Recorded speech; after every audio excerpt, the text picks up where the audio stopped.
오늘 영상은 코인과 퓨처스 단타를 처음 잡는 분도 길을 잃지 않게 딱 5가지를 한 번에 흡수하도록 압축해서 가져왔습니다.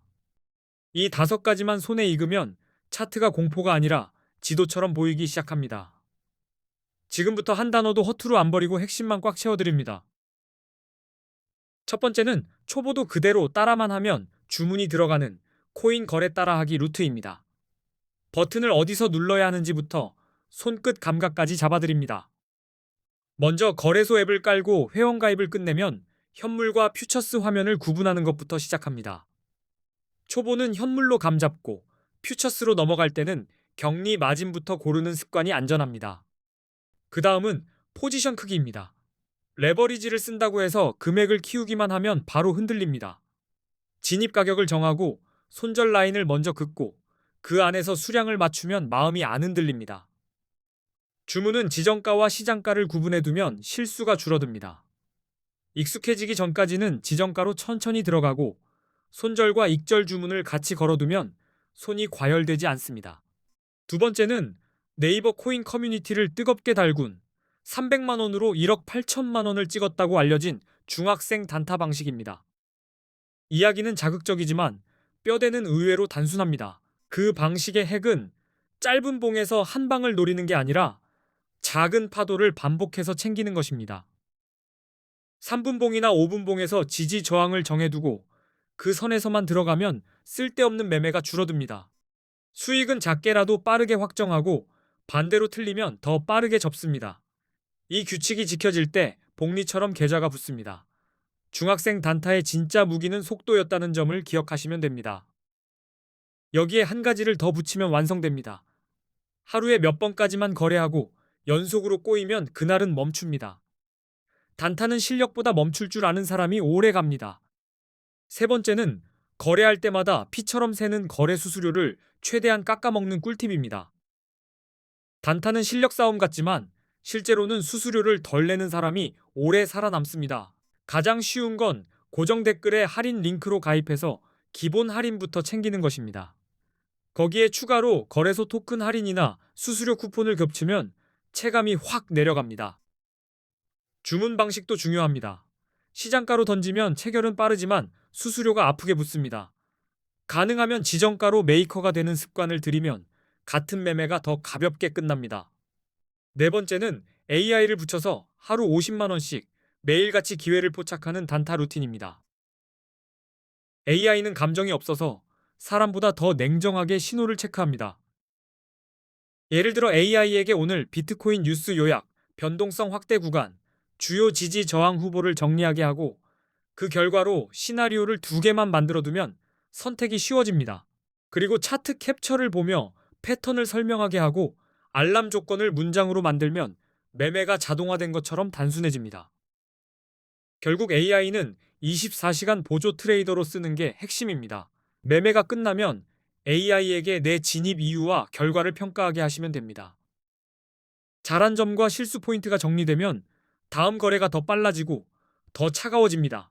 다섯 번째는 첫 거래 전에 내 돈을 넣지 않아도 가입 이벤트로 100달러를 받아 연습 겸 실전에 들어가는 방법입니다. 초보에게는 이 100달러가 실전 교재가 됩니다. 고정 댓글 링크로 가입하고 인증을 마치면 이벤트 지급 조건에 맞춰 100달러가 들어옵니다. 그 돈으로 무리한 베팅이 아니라 작은 레버리지로 주문 버튼을 익히는 연습부터 시작하면 됩니다. 영상 고정 댓글에는 수수료 최대 할인 연결 방법과 100달러 지급 이벤트로 가입하는 링크를 정리해 두었습니다. 영상 보면서 바로 확인하시면 동선이 깔끔해집니다. 물론 이벤트로 받은 100달러로 단숨에 10억을 만드는 건 현실적으로 어렵습니다. 다만 내 돈 입금 없이도 코인 거래를 공부해 볼 수 있고 레버리지를 잘 쓰면 몇백만 원까지는 그림이 나옵니다. 이제 왜 코인에 관심을 가져야 하는지 머리 아픈 이론 말고 아주 직관적으로 보여드리겠습니다. 숫자 몇 줄만 보면 결론이 빨리 납니다. 10년 전 금, 주식, 코인, 부동산에 각각 1,000만 원을 담았다고 가정하면 현재 가치는 차이가 크게 벌어집니다. 같은 출발선인데 도착지가 다릅니다. 먼저 코스피 지수는 10년 전 대비 약 2.66배 올랐습니다. 2016년에 1,000만 원을 지수 추종형 주식에 넣었다면 지금쯤 대략 2,260만 원 근처로 계산됩니다. 금은 더 묵직합니다. 2016년에 1,000만 원으로 금을 샀다면 약 233.5g을 들고 있었을 텐데 2026년 기준으로 대략 5,560만 원 정도로 불어납니다. 서울 기준 아파트 가치를 2016년에 1,000만 원어치로 쥐고 있었다면 2026년에는 약 2,400만 원 수준으로 평가할 수 있다는 계산이 나옵니다. 그런데 2016년에 1,000만 원어치 비트코인을 들고 있었다면 이야기가 완전히 달라집니다. 2026년에는 26억 원 이상으로 튀는 말 그대로 폭발적인 수익률이 펼쳐집니다. 이 정도 차이를 보면 코인이라는 자산을 포트폴리오에서 지워버리는 선택은 꽤 위험한 판단으로 보입니다. 바보가 아니라면 흐름을 읽게 됩니다.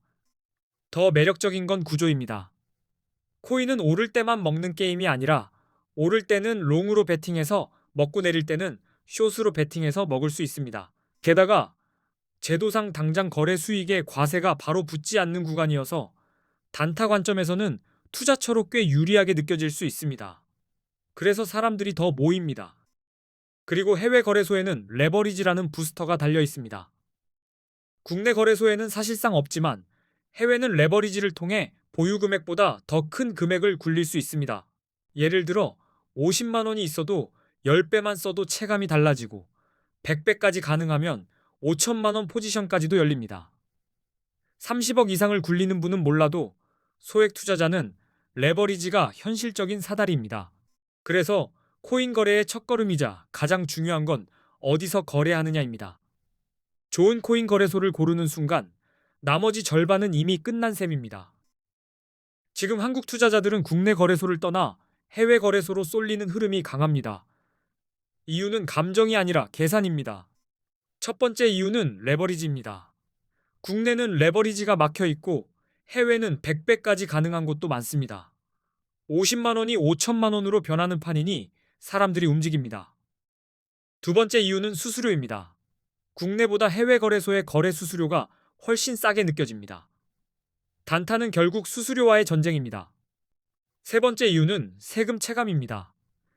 해외 거래소 쪽은 과세 부담이 덜하다고 느끼는 반면 국내는 거래 수익에 대한 세금 이야기가 계속 따라붙습니다. 한국인이 많이 쓰는 해외 거래소와 가입 시 100달러를 주는 이벤트 정보는 영상 고정 댓글에 적어두었습니다. 고정 댓글만 봐도 길이 바로. 이제 대형 거래소 수수료가 얼마나 무서운지 숫자로 보여드리겠습니다. 대형 거래소의 기본 거래 수수료가 0.05%라고 가정합니다. 1,000만 원으로 단타를 친다고 하고 20배 레버리지를 쓴다고 치면 1회 거래에 수수료가 22만 원까지 튈 수 있습니다. 진입과 청산이 쌓이면 수수료가 통째로 한 끼 값이 아닙니다.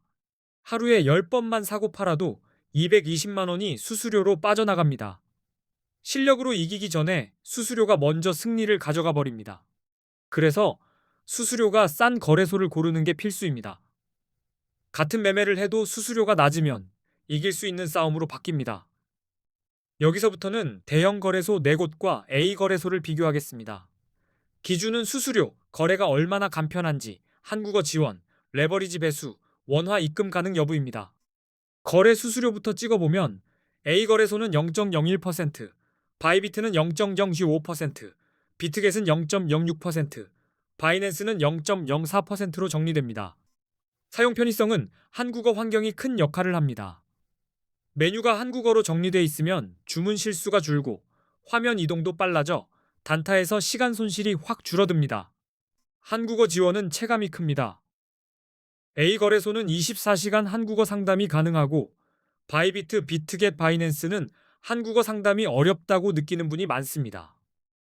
레버리지 배수는 A 거래소가 200배, 바이비트 100배, 비트겟 125배, 바이낸스 125배입니다. 배수가 높을수록 칼날도 예리해집니다. 원화 입출금은 A 거래소는 가능하고 바이비트, 비트겟, 바이낸스는 원화로 바로 넣고 빼기가 어렵습니다. 국내 은행 동선까지 생각하면 차이가 납니다. A 거래소가 정확히 어디인지는 고정 댓글에 정보를 적어두었습니다. 영상 끝나고 찾지 마시고 지금 고정 댓글을 확인해 두시면 편합니다. 이제부터는 언제 롱을 잡고 언제 숏을 잡아야 하는지 타이밍의 뼈대를 잡아드리겠습니다. 비트코인은 변동성이 커서 언제가 전부입니다. 먼저 개념부터 깔끔하게 정리합니다. 롱 포지션은 비트코인 가격이 오를 거라고 보고 매수에 베팅하는 것이고, 숏 포지션은 가격이 떨어질 거라고 보고 하락에 베팅하는 것입니다. 롱은 상승 파도가 힘있게 밀어올 때 유리합니다. 차트에서 고점이 계속 높아지고 저점도 함께 올라가는 강한 상승 추세가 보이면 롱이 빛을 냅니다. 기술적 분석에서는 50일 이동평균선이 150일 이동평균선을 위로 돌파할 때를 골든크로스라고 부릅니다. 이런 신호는 상승 쪽으로 바람이 몰린다고 해석합니다. 거래량도 같이 봅니다. 가격이 오를 때 거래량까지 늘면 시장 신뢰가 붙는 그림이라 상승이 더 이어질 가능성이 커지고 롱 진입 근거가 됩니다. 뉴스는 기름입니다.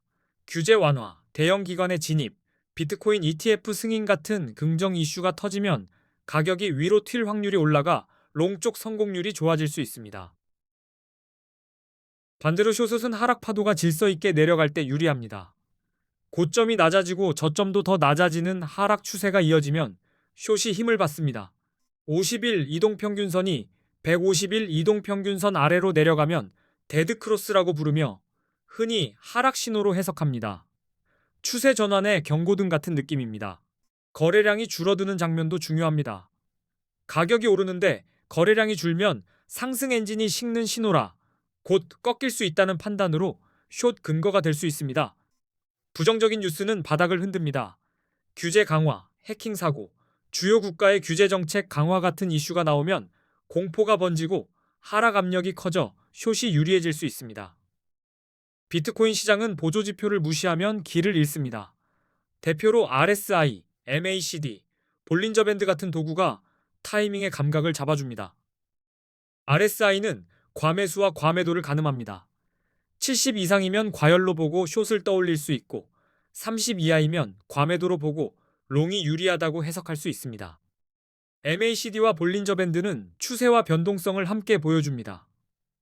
횡보인지 폭발전인지 감을 잡게 해주고 롱과 숏의 진입 시점을 더 정교하게 다듬어줍니다. 정리하면 롱은 상승 추세와 긍정 신호가 겹칠 때, 숏은 하락 추세와 부정 신호가 겹칠 때 선택하는 쪽이 확률이 높습니다. 감이 아니라 근거로 들어가는 습관이 핵심입니다. 마지막으로 루틴을 하나만 남기겠습니다. 진입 전에는 추세 거래량 뉴스 지표를 체크하고 진입 후에는 손절과 익절을 미리 걸어둡니다. 이 두 가지만 지키면 흔들림이 크게 줄어듭니다. 처음 약속드린 5가지 초보 따라하기 루트와 300만 원에서 1억 8천만 원 사례의 단타 뼈대, 수수료 최대 할인, AI 단타 루틴, $100 이벤트는 고정 댓글에서 한 번에 정리되어 있습니다. 고정 댓글에는 실전에서 바로 써먹는 연결 링크와 팁만 모아두었습니다. 영상 보고 그대로 적용하면 손이 먼저 기억하고 머리가 그 다음 따라옵니다. 앞으로도 코인 단타를 더 쉽게, 더 선명하게 설명하는 영상 계속 올리겠습니다. 끝까지 시청해주셔서